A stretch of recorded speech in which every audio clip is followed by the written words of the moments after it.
You build something, an MVP, a minimum viable product. You don't go build a full product. See what's interesting? Even our phones, the phones they give us, do you know that most of the phones we have, they're not fully workable?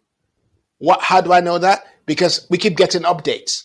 Why are we getting updates if the phone is complete in its manufacturing? It's not complete in its manufacturing. It's incomplete, yet they give it to us. We play around with certain things, we discover that it doesn't work. We're like, whenever I press this, it just doesn't work. They know it doesn't work, but the minimum problem is solved. The minimum problem is we want to be able to go on the internet. We want to be able to make a phone call. So we should adopt that same system.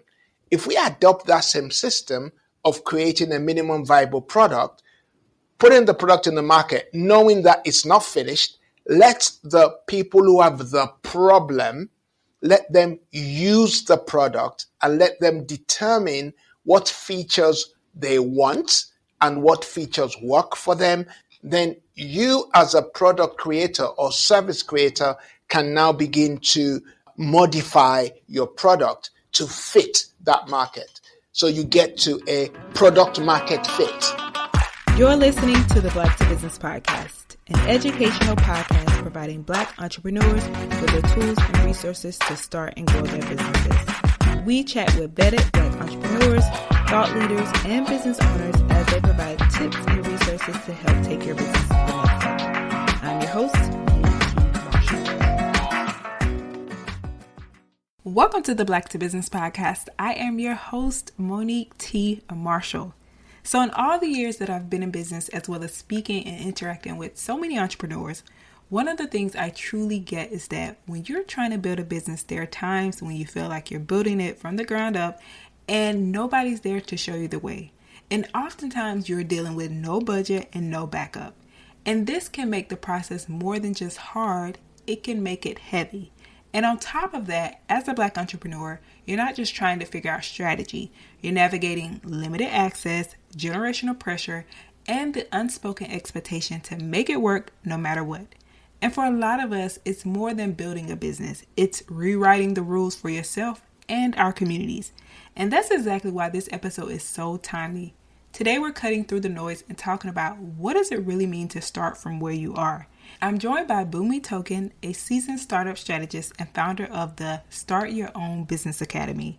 With more than 20 years of experience helping over 1,000 entrepreneurs grow with purpose, Boomy knows what it takes to build a sustainable business without burning out. And his proven strategy is designed for people like us who are making a way even if that path wasn't laid out for you. So in this episode, Boomy is going to break down his 11-step adaptive startup system to help you grow your business using what you already have. And we're talking about how to validate your ideas, how to find your niche, and how to generate sales early and build confidence in your process without losing yourself along the way. So without further ado, let's get into it. Boomy, welcome to the Black to Business Podcast. So good to have you here. So welcome. Thank you so much, Monique, for inviting me to be here. Thank you. Yes, I am glad that you're here. And today we're going to talk all about what I think a lot of people would love to hear is really about starting from where you are and the proven systems to grow your business without that burnout, the budgets, or the second guessing. So before we get into that, Boomy, you have so much experience, and I would love it if you could share your background. How did you get to where you are today, and what is it that you do in your business? Okay. I have to go back a few years now. I started really thinking about running the business when I applied for a job with a record label many, many years ago. I wanted to get involved in the music business because it's always been an area of interest. So I requested for this record label to hire me, and they said, they don't have any, vacancy right now. So I said to them, okay, you know what, I'll work for free for a couple of weeks so that you can see how I work. I said, okay, come join. So I joined and I outsold all their sales guys. So I thought to myself, they're going to employ me now. So I said to Right. the guy, hey, what about the employment? And he said to me, oh, we still don't have a place. And I just thought, hang on a minute. This is ridiculous. I cannot throw away what I've gained here, how much I enjoyed talking to people, trying to sell them. This is during the days of vinyl, by the way, just to show how Yeah. far back we're going. And I decided, okay, you know what? I don't really have a van, because at that time you needed a van to carry the records around to the record stores to sell them at. I Yeah. was like, okay, I don't have a van. Nobody really knows me. So what am I going to do? And I thought, you know what? Let me just go print some business cards, call myself whatever I wanted to call myself. After all, I had a list of all the shops. I'm going to go around to the shops and tell them that I'm a record distributor and see what happens. So that's what I did. I went around the shops, put a name that I thought of on my business cards, and went around the shops telling them I was a record distributor. Do they know any record labels who want to distribute records, that I'm ready to distribute records? And, by the time I went around to 2 or 3 shops, they signposted me to some record labels. And then I stumbled upon an opportunity. The opportunity was, we were located in London, and the record stores outside of London were being starved of music. At least they were being starved to get it at the same time that London shops got it, because nobody wanted to drive outside of London. So I thought, that's an opportunity right there. So I'll drive outside of London. So I started driving. Anyway, quite a long story short, on that record label, record distribution, I ran that record distribution for about 6 years. It was quite successful. I helped a lot of independent record labels to establish themselves. I didn't know then that what I was practicing was adaptive startup. I didn't know. Anyway, after a few years of working in the record distribution company, I had an opportunity to give a talk once, just like I'm doing now. I had an opportunity to give a talk to people who wanted to get into the music business. And I did so well that I began to think, hang on, maybe I should go and teach on what I know. So I started teaching in a college. Then I went to teaching in a university. Then I taught in a university for quite a few years. Then through that, I got the opportunity to also create courses for a government agency that helps small businesses to start. So I entered that as the music business specialist. So I started teaching and creating courses on music business. Then I transitioned to general business, and then I kind of loved it. I really liked doing all kinds of businesses. So I became a business advisor, and then I became a consultant. And now I help startups, and I also help individuals to grow their businesses. I just finished a contract with a government agency in London where I was helping about 42 businesses create their online presence. I was an e-business advisor. And so that's how I've kind of evolved into the role that I am in right now. That is a phenomenal story, and truly of something of starting from where you are. You can really be Yeah. who you want to be. Seriously, just Yeah. from the story. Yeah. I love that. And Yeah. Thank you. you're welcome. It's so inspiring because, Boomy, a lot of people feel like they have to have this big, grand vision before they get started. And for you, I Yeah. love your story so much and what you're doing, because you're saying start from where you are. It doesn't take all Yeah. that. And so I Yeah. want to really push into this a little bit more. So, Okay. knowing your background and your story, what would you say it really means for somebody who's listening to start from where you are in business, and why this mindset is so important, especially for those early stage entrepreneurs? You know, when you're thinking about when people are thinking about starting a business, I remember listening to a guy once. He was on YouTube. He had all these views, and I think he had thousands and thousands of views. And he was saying, "Oh, if you want to start in business, you got to make sure that the first thing you need to do is to go and set up a limited company, create a website." I'm like, no, no, no, no. That's the worst thing you want to do.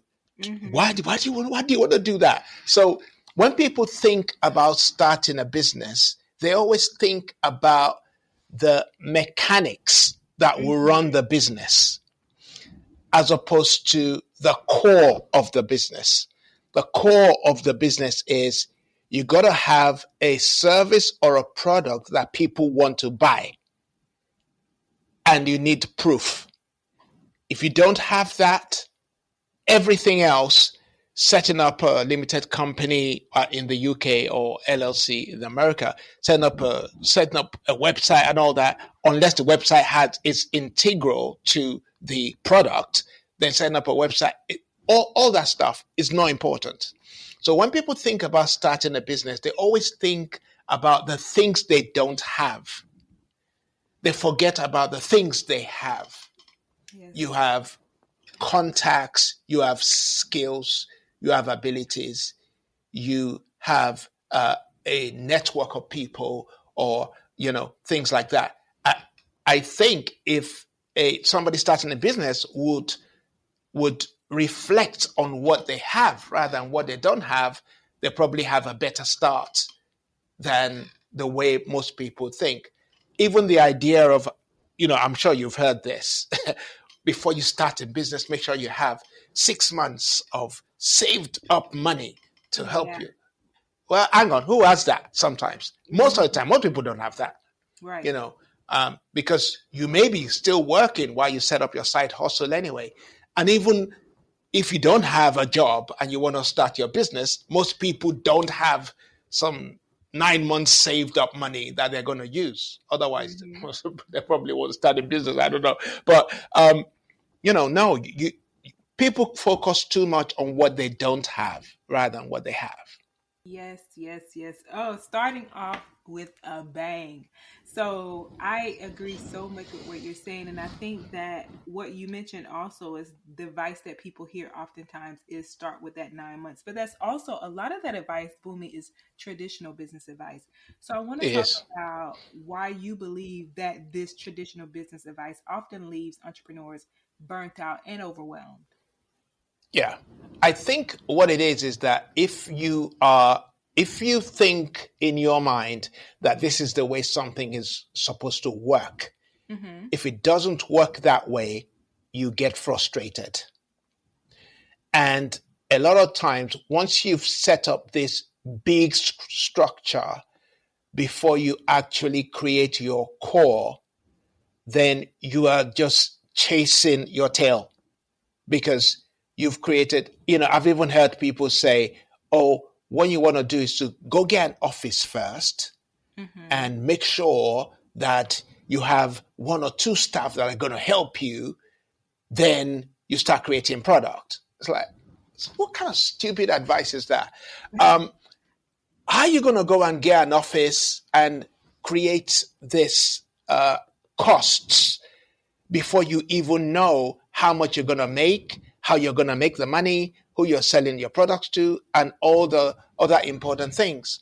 So once people start in that way, they're going to feel exhausted and they're going to feel like they don't want to do this anymore because they are overwhelmed with what they face. Here's another side of that. Another side of the equation is when people start businesses that do not align with who they are. What I say to people is, you know what, you got to start a business that fits your gifts, your skills, your interests, and the kind of personality you have or who you are. Because if you don't, you're going to get into frustration. Because when it comes to working or starting businesses online, you get a lot of this thing about, you can trade stocks and you make money. Oh, you can do drop shipping and you make money. Is that true? Yeah, it's true. You can do drop shipping and you make money. But if you are not interested in the amount of searches you need to do online before you get to the point where you can actually make money, you're not going to do it. And people have spent thousands going on courses and trying to run businesses like that, but it doesn't fit with who they are. I think what we need to understand is that who I am and what I love to do, I can create a business from that. And if you start from that point of view, when the inevitable frustrations come, when the inevitable difficulties in business come, you are more likely to stick with it and overcome instead of dropping it and going to do something else. I definitely agree with that. And Boomy, I know you have some key pillars and a proven system of actually helping people get through this. So I want to talk about that because we like to give some tactical advice and also some step by step on the Black to Business podcast. So can you walk us through the key pillars of your system for growth without burnout, the big budgets, or that second guessing that some people have? Okay, so my system is the adaptive startup system, and the adaptive startup system has two parts to it. The first part of it is the adaptive entrepreneurship side of it, which is the mindset, of knowing, okay, I've got these skills, I can start from where I am able, I can create products that people want. You kind of have that kind of mindset, but then it sits on this framework, which is the adaptive system, and that has 11 pillars to it. So I want to walk you through those 11 pillars. So number one is, if you're starting a business, the first thing you want to do, by the way, how much time do I have to explain this? You got some time. Just give us some Okay. So I'll give you kind of like a ballpark, and then you can let me know if you want me to expand on any. Okay, so the first step to take is to discover the right business idea for you. So how do you do that? You do that by a combination of, like I said earlier, thinking about what I call your God-given gifts and what I call your skills. They're different. Your God-given gifts are things that just comes to you naturally. And we understand this a little bit more when we talk about, when we look at it from the perspective of artists. Maybe you just naturally sing, or you just naturally draw, or you just naturally are a good painter. But there are other things. You naturally communicate with people well. You can meet somebody on the street and naturally communicate with them. You're naturally good at numbers. You're naturally good at economics. You're naturally good at caring for people. All those are kind of natural gifts. You think about your natural gifts. You think about your skills. Skills are abilities that you've acquired because you went to a university, or you went to a college, or you went to some training to acquire those gifts. And then your areas of interest. How do you spend your time when you're relaxing? You just want to talk about documentaries, or you want to just film, or you just want to play football, or whatever that is. A combination of those three, where it sits, the middle of that is what I call the sweet spot.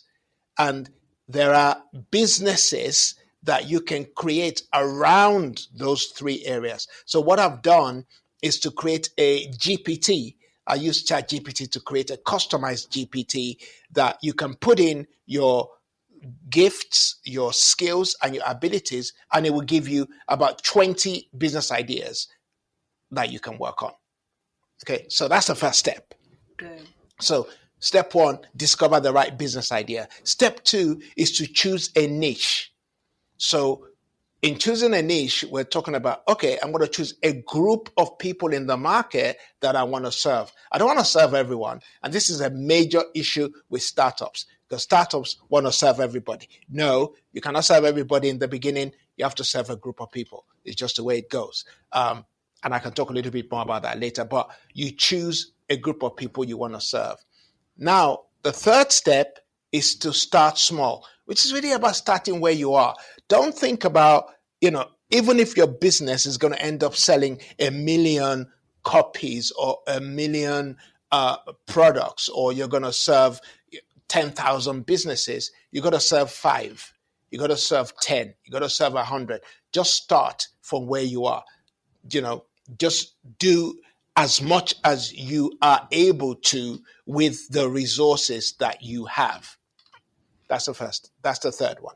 Yes. Number 4 is generate your first sales very quickly.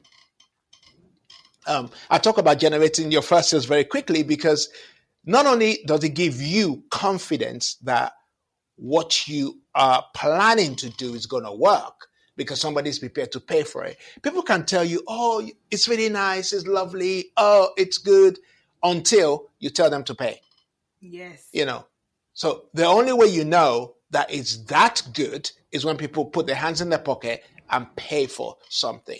So you want to generate your sales as quick as possible. It's really important. Also, if you're thinking about raising money, people go from no sales and they want to go and raise money somewhere. It's like, it doesn't work like that, because the people who have money to give you, they have money because they're smart. And part of their smartness means they want to know that you're going to be able to pay them their money back, or they're going to make more money on top of what they give you. So they want to know that your product is sellable. And the only way to justify your sales is to actually have something that you have sold. Or if it's not a product that you are going for sales on, maybe you're going for number of users, you need a few users who have signed up to use your platform, if that's the case, if it's that kind of business. But you need something you need evidence. You need a proof of concept that what you're doing or service you're providing or the product you're selling works. So that's number 4. Number 5 is you then embrace innovation. You embrace things like GPT. You embrace Notion. You embrace Obsidian. You embrace any kind of technology that is going to make your life easier, or is going to fast track your processes, or it's going to enable you to reach more people. That also may include you embrace even certain apps that would help you. Okay. Number 6 is you now look at within your market, can you spot any new opportunities? You don't put your blinders on when you're walking around. When you're in business, you're kind of thinking, okay, where is the next opportunities? And I will talk about that because I discovered one which I don't mind talking about. Yeah. I'll talk about it later. It is about, okay, try and look for new opportunities as you go on. Spot opportunities. And you spot opportunities by really asking key questions. What would my customers want in the next 5 years? Where is this going, really? What changes are going to take place in my industry? How can I move forward and progress beyond where I am? Because everything we're doing right now can always be improved. There's a drink in England, we call it super malt. It kind of comes from, I think it comes from Nigeria or something. Anyway, it's a bottled malt and it's quite tasty. It's really nice. And before you used to use an opener to take the lid off. You need an opener to do that. And just the other day, I saw that you could unscrew the cap. I was like, when is improvement going to stop? It doesn't. Right. It just doesn't. It's like everything we are using, we have right now, is always on the point of being improved by someone, somebody, somewhere. So those are opportunities. So that's number 6. Number 7 is now to get your ideal partner. And this is a place where I've made a lot of mistakes here, and I'm sure a lot of people have made mistakes here. People start choosing to work with somebody who thinks like them, acts like them, and, loves what they love. Now, when you're in business, you cannot afford to do that. The only thing that needs to align is your vision. You don't want to be working with somebody who thinks like you. Oh, no. You don't want to be working with somebody whose skills are exactly like yours. No, why do you want to do that? Because a business requires quite a few things. A business requires administration. A business requires finance. A business requires marketing. A business requires sales. You may be good at sales and marketing. Why do you want to work with somebody who also has sales and marketing skills. No, you want to work with somebody who has financial or administration skills. I always work with people who have administration skills and finance skills because I think I could do the rest myself, but I need somebody who's going to administer. I hate paperwork and I don't like, admin. So because I think one of the problems is that the average business person or average person starting in business has not sat down to think, what are my skills? What are the things I like? What are the things I don't like doing in business or that is required in business? Therefore, let me get a partner or someone to work with who is going to cover the things that I don't like doing. And I'm also going to do the things that they don't like doing so that together we are stronger as a team. Well, it's all about a team. I have a question there, Boomy, because... Go ahead. So my question on that part is, but what about those things where we start to talk about like delegating and taking things off your plate so that you can be the visionary? So where does that come into play? No, it comes in perfectly because you don't necessarily have to have a partner to work with. However, you as the founder or visionary, then you are employing people who can do things better than you can. Okay, so you're saying partner is different from the employee. So partner is somebody who's in the business with you. Partner is somebody, who's in the business with you. And if you're not going that way, the principle still applies in terms of getting people to do the things you are not capable of doing. Right. And that could be you contracting it to someone else or employing someone or getting somebody to volunteer. But the idea is let them do things that you are not capable of doing well, but that is essential to the success of the business. Gotcha. Okay, gotcha. Perfect. Are you with me? Yeah, are you with me? So, yeah, that's what that means. Okay. Number 8 is creating a business plan. See where I left that? I took the business plan to number 8. I don't put it on number 1. Most traditional businesses or advice will say, oh, you need to write a business plan. You cannot write a business plan until you have first of all discovered what you're going to sell, who you're going to sell it to, make some sales. Then you're writing a business plan to show that you are now in a position to document your process that is already working to some extent. Otherwise, all you have written down is a wish because the plan is not tested. A wish. Just a wish. Wow. And many people are running around with wishes and then complaining why they're not getting funded. Yes. Because funders can see through it. They'll be like, okay, good. Okay, this is all nice. How many have you sold?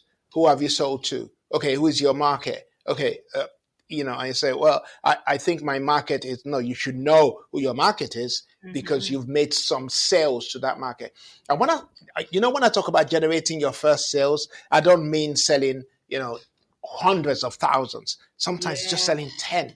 It's just about selling 5. It's just, anything that proves the concept that you have. So somebody may start, some businesses need a full business plan, and some other businesses just need to answer some questions. Questions like, okay, what am I selling? How much am I selling it for? Who am I selling it to? How am I going to reach them? And how much do I need? Or what do I need? Just answer a series of like 5 questions. Yeah. But for some people who are going to go raise money for their product, they might need to write a little bit more comprehensive, formal business plan, maybe of 15 or 50 pages or whatever. They need to write that. But for most businesses, just need to answer some questions first to get you going. All right. Next is number 9, harnessing social media. Look at, the various types of social media platforms that are currently on right now. and think about where your customers are. Not only where your customers are. Here's another important thing when it comes to social media. Not only the fact that your customer, you don't go on a platform only because your customers are there. You go on a platform because your customers are there and you like the requirements of that platform. So let me say that again. Just because your customers are on YouTube does not mean you should also automatically go on YouTube, which is what most people do. No. If you go onto YouTube and you don't like creating videos, how's that going to work being on YouTube? It's never going to work. Because you don't necessarily like the requirement of YouTube. YouTube's requirement is you got to be putting out videos and you got to be doing it consistently. So if you don't like making videos and you don't have a way around the fact that you need to make videos, which means either you get someone else to do it, or maybe you don't like editing, you like shooting, so you shoot, you got somebody who's going to edit, but you got to meet the requirements of YouTube. If you go on LinkedIn, for example, you got to love to write and you got to love to communicate. People are on LinkedIn, they never talk to anyone. You're not going to make any sales if you're not talking to people. Say, oh, I would just post. Okay, there are 8 or 9 things you need to do on LinkedIn. Okay, posting is just one of them. It's not all of it. So anyway, you need to harness social media. But let's say you are in the back end of Africa where internet is not exactly accessible. So what does that mean? Does that mean I've lost that social connection that I can have? No, because in places where internet is not easily accessible, because somebody may be listening to your program from the back end of Africa somewhere, because internet is not accessible does not mean you've lost that completely. No, there are social networks that are established in the communities that you can access, that you can work with. So even where there's no social media, as in social media online, there are other social established networks wherever you are. Even with us that have access to social media, there are still social networks that we should be plugged into if we're going to do well. So that's number 9. Number 10 is building upon all that, you are now assessing your internal challenge. You've got to overcome your internal challenge. How are you feeling about yourself? Are you feeling like you're always faking it? Sometimes we all feel like we are just imposters, the imposter syndrome. You need to be overcoming that, as you go along, because it's going to come up, in your business. And then finally, just go for doing the impossible. Just go for doing the outrageous. I've got a story in my book, which is about Terry Galt. And some of us may not know Terry Galt because a few years ago, her and her husband, they were actors in Hollywood, and they got dropped from their whatever program they were working on, and they didn't have any money. They were really broke. They were so broke that Terry, the husband, the wife, Terry Galt, she used to have to cut out coupons for them to get food, and she became so good at using coupons that her friends were asking her, come on, teach me how to buy stuff with these coupons, because you seem to be buying $300 food, right, with coupons. So show me. So she showed her friends, and her friend said, you got to take this nationally. So she had only $65. That's all she had. She put that $65, set up a business name because she'd already tested and she practiced adaptive startup. She just didn't know it. Yeah. She had already tested the principle. People were paying her for it. And so she started the business. In the first year, she made so little money. I think she made something like $3 an hour if you thought about how much time she spent on the business. Yeah. But then By year 3, the business was grossing. She took it online and it started grossing about 3 million. Wow. In 5 years, she was turning over 7 million, traveling all over America. Even she came to the UK, Australia, talking about the same thing, how people could use coupons. She started from a little corner in her bedroom. That's where she began. She did the impossible. She did the impossible and started from where she was and what she had. Started from where she was, yeah, with what she had. I love with that. what she had. Yeah, and Boomy, okay, this is basically the podcast.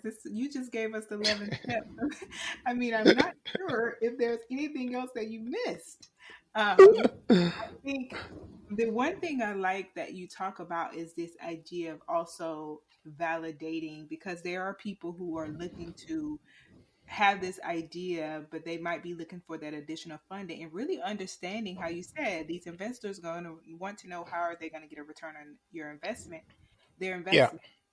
And so I want to talk about how can someone know if their current offer is truly clear and positioned for that growth? Okay, so you don't know whether your offer is truly clear until you start validating it in the marketplace. Nobody can tell you how something is going to work, because there were times you come up with an idea, you think, wow, this is going to just explode. It doesn't go anywhere.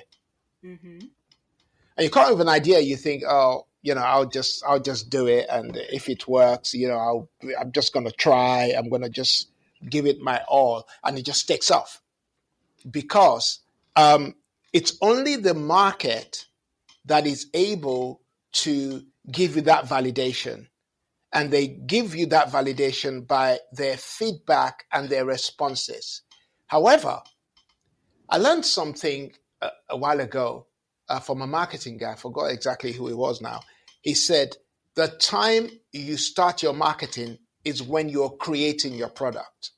But what most of us do is that we create the product and we try and now force it onto the market. If, let's say, you are always introducing your ideas as you're going along, then people can now, help you to fine-tune the idea, because they're able to comment on the idea. That's why the lean startup has a lot of good in it, because it says, you build, you validate, you get feedback, and you iterate. So you build something, an MVP, a minimum viable product. You don't go build a full product. See what's interesting? Even our phones, the phones they give us, do you know that most of the phones we have, they're not fully working. They're not fully workable. Yes. How do I know that? Because we keep getting updates. Yes. Why are we getting updates if the phone is complete in its manufacturing? It's not complete in its manufacturing. It's incomplete, yet they give it to us. We play around with certain things, we discover that it doesn't work. We're like, whenever I press this, it just doesn't work. They know it doesn't work, but the minimum problem is solved. The minimum problem is we want to be able to go on the internet, we want to be able to make a phone call, we want to be able to text, and we want to be able to do some other things, we want to be able to do some banking or whatever. So we should adopt that same system.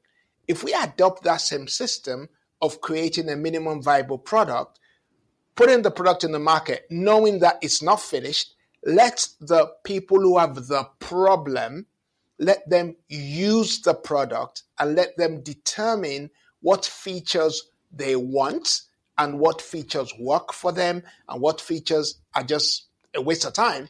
Then you as a product creator or service creator can now begin to modify your product to fit that market.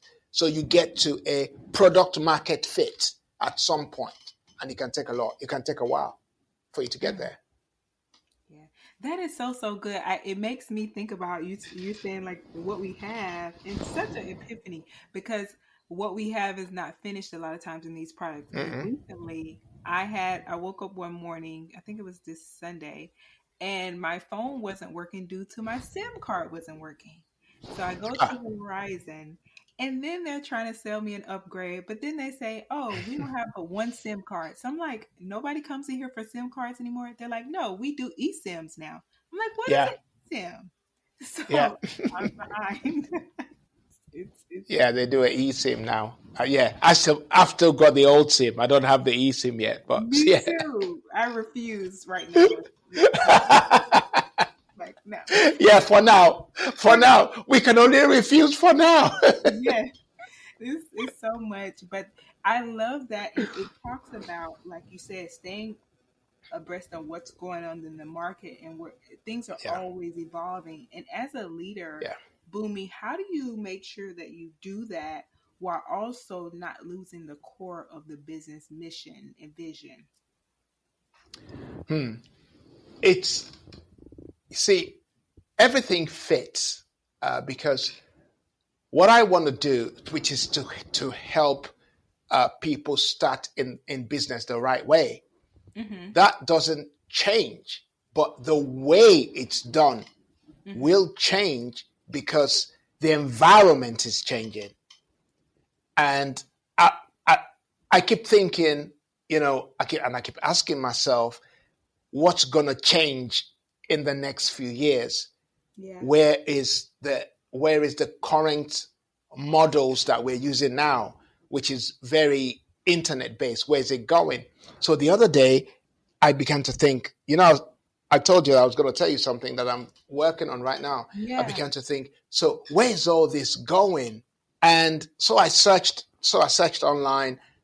It's like, okay, I don't even know. I don't remember exactly what I searched, but I remember that day I was thinking, what's next? Yeah. Because I know I could feel there's something next. I just didn't know what it was. And then I searched and then I discovered Web 3.0 is next.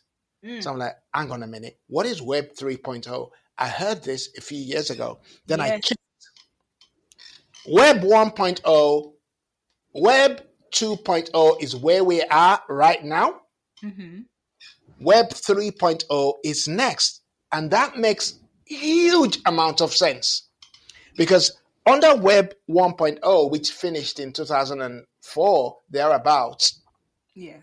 it finished because you could only read what was online. We're in Web 2.0, you can read and create. Okay. And then Web 3.0, you're not only going to be able to read, create, and interact, but you're also going to have ownership. And it's built on the blockchain. And I thought, wow, I studied Mm-hmm. blockchain a few years back. And I was saying to people, I said, forget about Bitcoin, forget about the cryptocurrency. I said to everyone, I said, blockchain is the thing. Mm-hmm. And people are like, what is he talking about? He has come again with this. What is he talking about? I just got side, I was just ignored. But now blockchain is coming back. It Mm. has to come back. It's always been there, but it's never been used to its full capacity. Now, under the Web 3.0, is everything's going to be built on the blockchain. Mm. So, and that is going to affect the way we do business. It's going to affect the way we sell. There's going to be a new line of products. I mean, it's not going to happen overnight. It's going to take some time, but it's Yeah. going to get there the same way Web 2.0 got to where it was. Web 3.0 is next.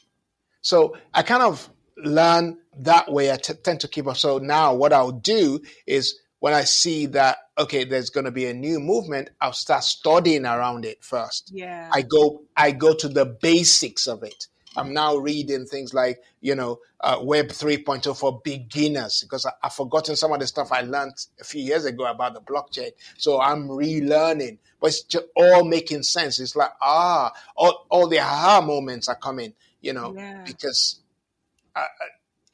you just got to ask yourself certain questions. Where are things going? What do I need to be learning now? So that you can go position yourself for when that time comes. Yes. I love that you say that. It reminds me of when you mentioned Web3, I'm like, I haven't heard that in a minute. And then also, I was thinking one day, like, what happened to, what was it, the virtual uh, metaverse? All the things I was Yeah, thinking about, yeah. like, what's happening here? What I haven't heard of these things in a minute. And when you talk about relearning, one, I think about some of the podcast guests we've also had, and it takes me back. I was trying to find episode number 236 with Tanya Evans, and she kind of talked about blockchain and Yeah. technology and all the things. So I'm gonna Yeah. have to go back and study because Boomy said so. Yeah, it's the next thing for sure. It's amazing. I love that. And so I want to talk about also one of the things you talk about is that you can't serve everyone and really having to Yeah. niche down. And Boomy, we have a lot of people who are just starting out and they're thinking, well, I need to throw stuff at the wall. I need this money coming in. If I got to get it from here, I'll get it from that customer, that customer. But what do you say to those entrepreneurs who do have that fear of niching down or making their offer more specific? Yeah. I was on a podcast. I think it was last week. Yeah, it was last week, and I was talking to this guy. He's a marketing guy, and he was asking me. He said to me, "Oh, what's the biggest problem you have with your clients?" And I said to him, "Trying to get them to niche down."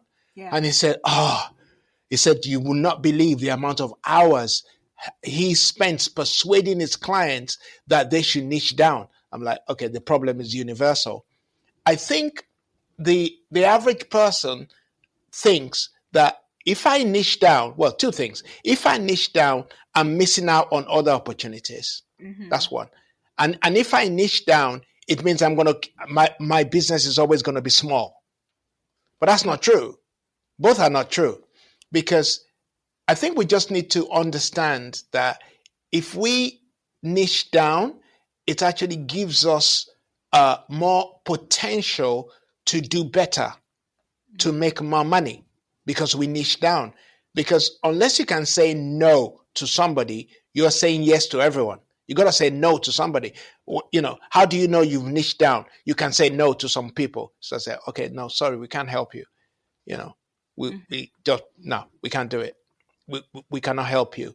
And I think people are afraid of doing that. So maybe one solution to that could be, okay, if I'm going to start in business, say I'm starting in business, I'm going to start selling, so I'm going to start selling cups, black cups, So I've got to find people who like black cups.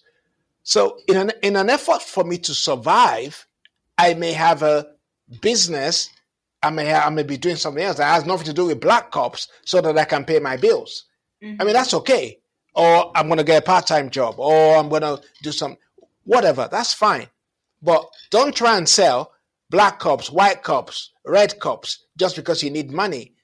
If you know really black cups is what you should be doing, because you need to be able to say no to those who want to buy white cups and no to those who want to buy red, so that you can become the master of black cups. So that when anybody's thinking about black cups, they're always thinking about you. When anybody's thinking about black cups that can stand and dance, they're thinking about you. When they're thinking about black cups that can, travel the world, they're thinking about you. So because they know you're a specialist black cup maker. I think we need to think that way initially. Now, when I've mastered the black cup market and I've used the black cup market as a means of acquiring marketing knowledge, customer data, then I can say, okay, now I can leverage that to start selling red cups now, because I've learned. Look at all these big businesses that we talk about today. when Mark Zuckerberg was going to start Facebook, he didn't try to go to every university, even in America. He didn't try to do that. He only went to his own uni. It was after his own uni that he went to some other unis. Then he went to then it just progressed as he went along. When Amazon started, Amazon was only selling books. Mm-hmm. Can you imagine that? Amazon was just a bookseller. Now you can buy anything from Amazon, and we're comfortable to buy anything from Amazon today. But they never started trying to sell everything. It's, Yeah. I think it's a discipline that we need to have, I think. That is the key word, that discipline to do it. And I also love that you gave the option of it's focus on becoming the master at this thing. And then if you need to pick up something on the side to supplement, then do that, but still focus on becoming that master. And I think one of the things I love that I'm seeing a lot today is people really talking about there's more than one way to reach a goal. And I love that you said that. Yeah, there is. Mm-hmm. There is absolutely.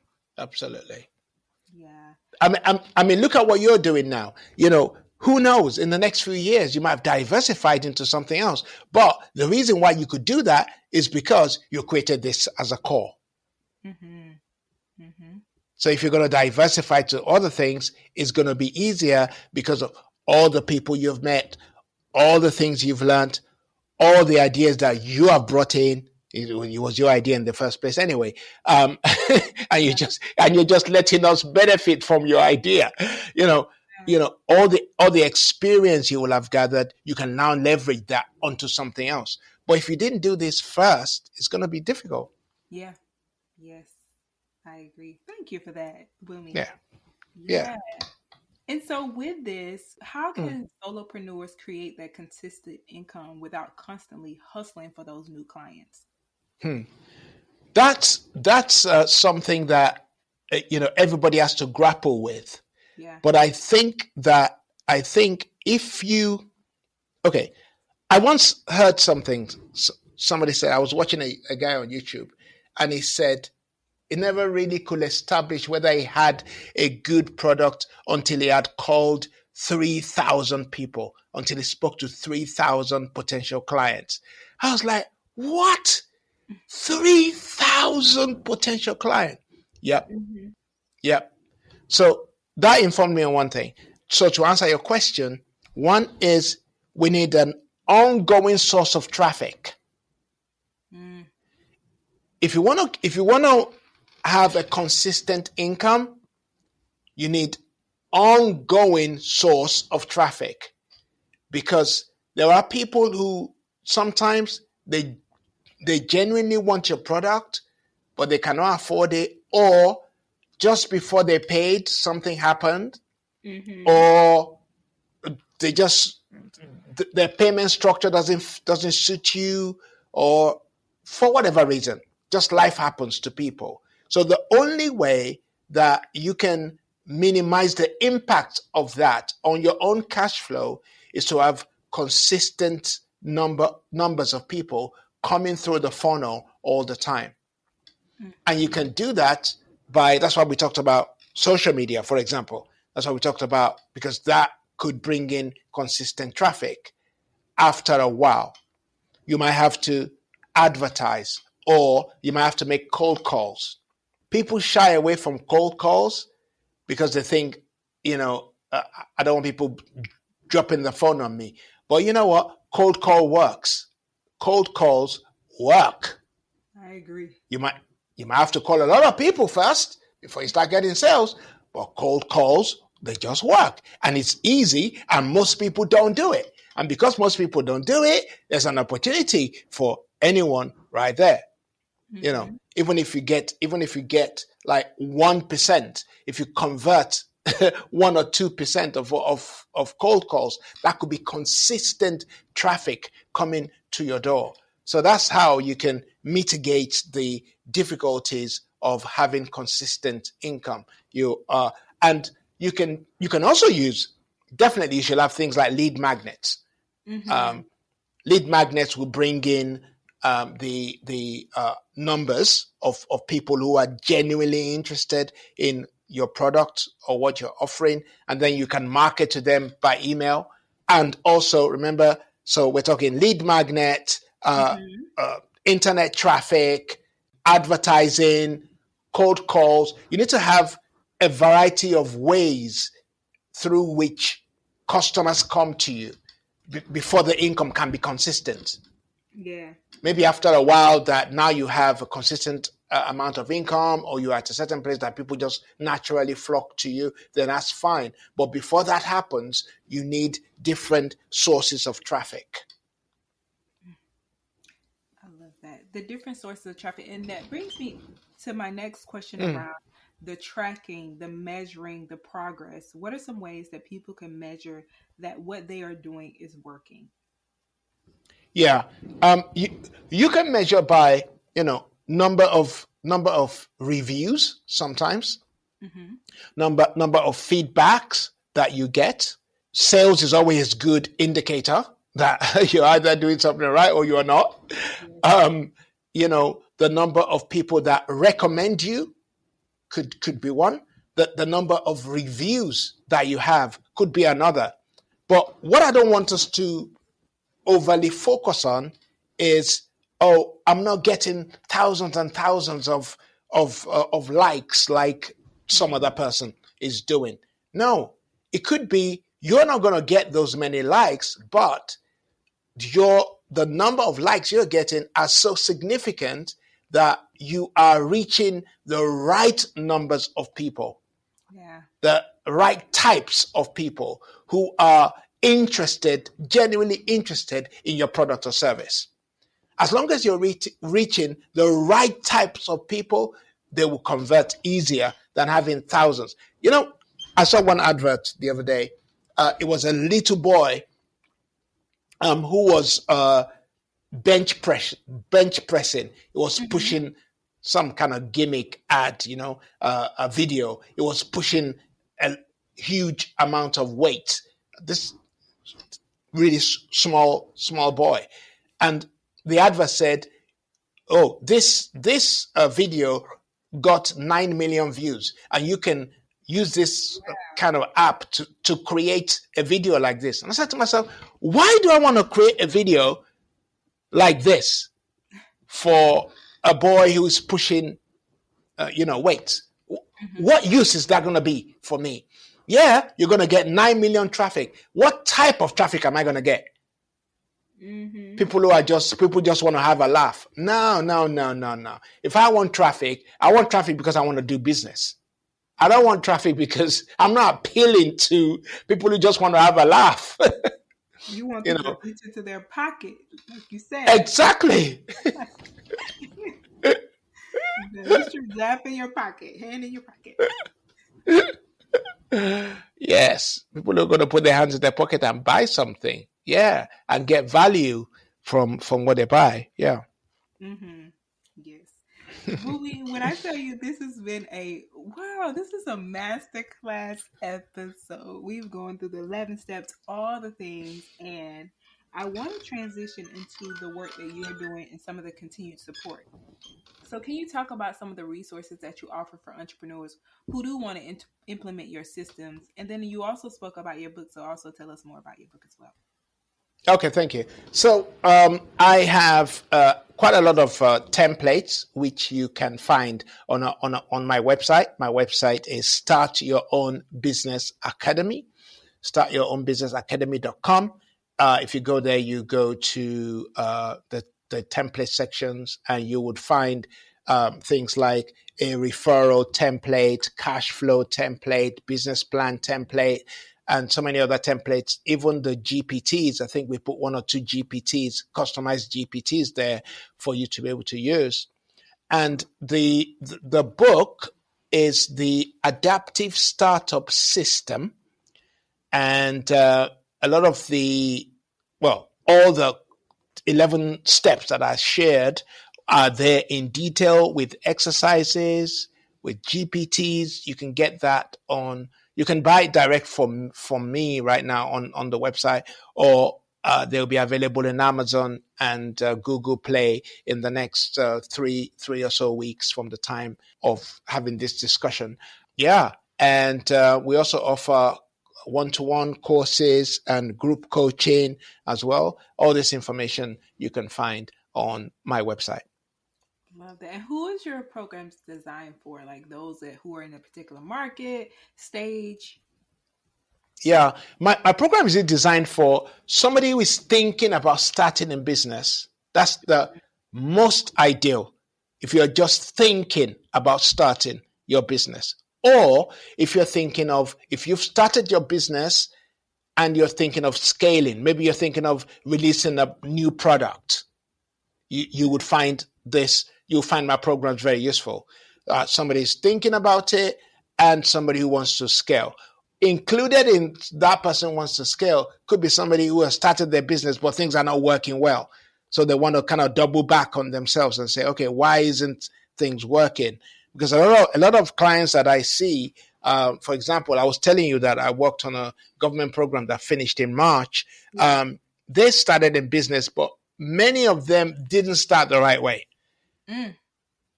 So what I was doing for 6 months was correcting the errors that they had created since they started their businesses. Before we could even say, what were some of those errors? They didn't have a niche. They didn't have the right products for their niche. They didn't have a funnel. They didn't have a source of traffic. They had wrong partnerships, and some who didn't have partnerships, who were not going to have partnership, but they were going to delegate, as you were suggesting, Monique. They were not doing the delegation because they were afraid. Yeah. because one of the greatest problems that entrepreneurs have is letting go. Yeah, and you need to let go if you are going to progress. They were reluctant to let go. So they would tell you, I've never found anybody who is going to help. No, that's not true. There are people who can help, but you don't want to let go. Or you feel like, I don't want anybody else to do this thing because I can at least do it. Even sometimes the things that you can do well, that takes a lot of your time, you should let it go if it's not strategically important for you to do it.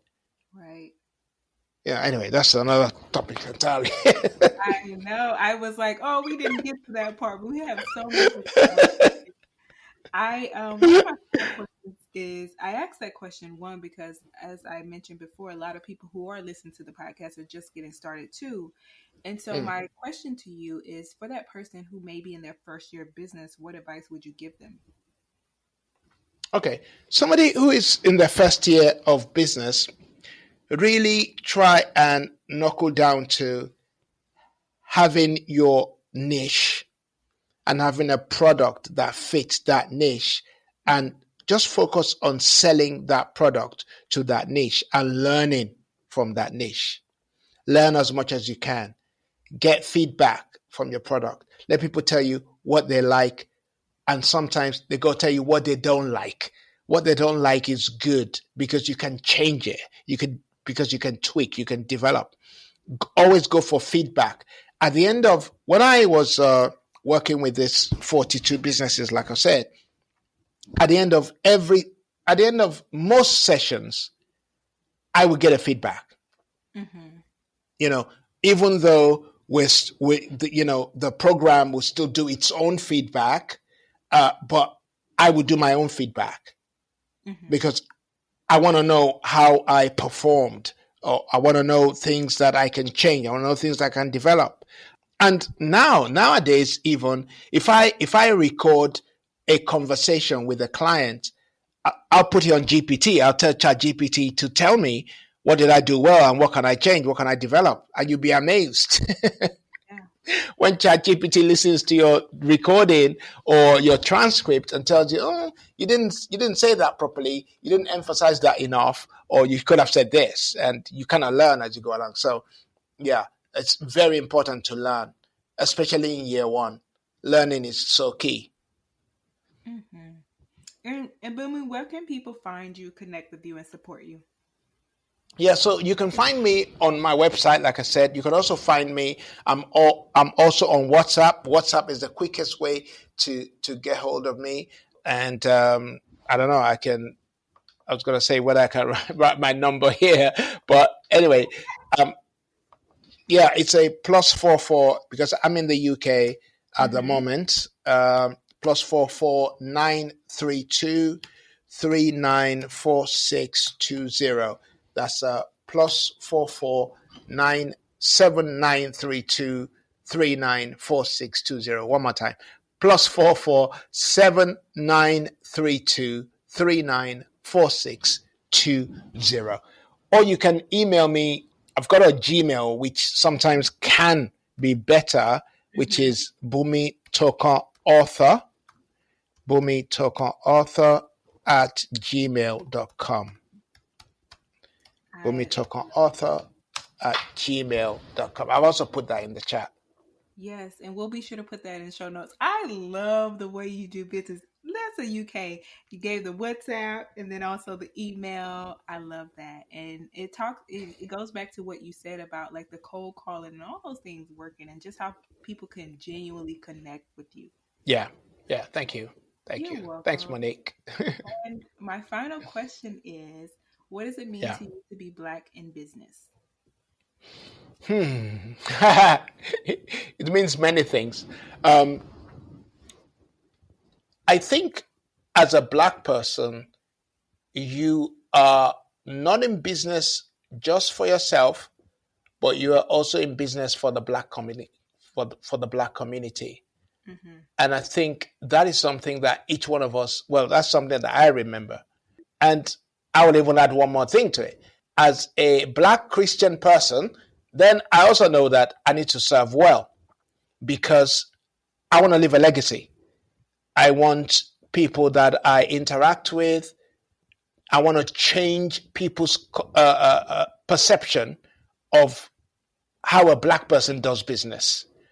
Because sometimes, people are meeting you for the first time. It's interesting that I have probably more non-Black clients than I have Black clients. It just worked out that way. I don't know why. Maybe because of the platforms I use and things like that. But so I'm interacting with people from different nations. For example, my Udemy courses goes out to 208 different nations. Wow. So, or to another different cities. So, I'm talking to different people all the time. So it's important that I leave a good impression because I'm helping not only myself, but I'm communicating about other Black people. And I want to leave a good impression of who we are. Mm. That is so, so beautiful. I love that. Love that. And Boomy, I appreciate you so much for pouring into our audience, giving us the step by step, and truly doing what you're doing and setting an example of how we do business. And thank you so much for being on the Black to Business podcast. Thank you so much, Monique, for having me today. I've really enjoyed myself. By the way, you're a great interviewer. Thank you so much. Thank you. You were able to draw things out of me. Yes, of course, of course. I appreciate that so much. Thank you. I just love when we have masterclass episodes and conversations like this. And I think this was more than just about business strategy. It was a reminder that your starting point is not your limitation. As Black entrepreneurs, we often carry the weight of being the first, the only, or the one everyone's depending on. And the pressure to have it all together can keep you stuck in planning instead of progressing. But what Boomy made clear is that growth doesn't require perfection. It requires presence, clarity, and the willingness to work with what's already in your hands. And this episode was about giving yourself permission to move forward even when the path feels uncertain. So here are 3 key takeaways. 1, focus on what you do have, not what you lack. So your gift, your skills, and your story are valuable starting points. 2nd, you do not need to do everything at once. Just take the next clear step and validate as you go. And then 3rd, the right niche and a simple offer can do more for your growth than just trying to serve everybody. So for more details, resources, and links mentioned in this episode, as well as how to connect with Boomy, head over to blacktobusiness.com/254. And if this episode spoke to you, Share it with another entrepreneur who needs the reminder that they are more ready than they think. I am so glad that you are here. I am so glad that you are part of the Black to Business family, and I am so glad that you are showing up for your business. I cannot wait to see you back here next week, same time, same place. But in the meantime, keep building boldly and keep pushing the culture forward. Later.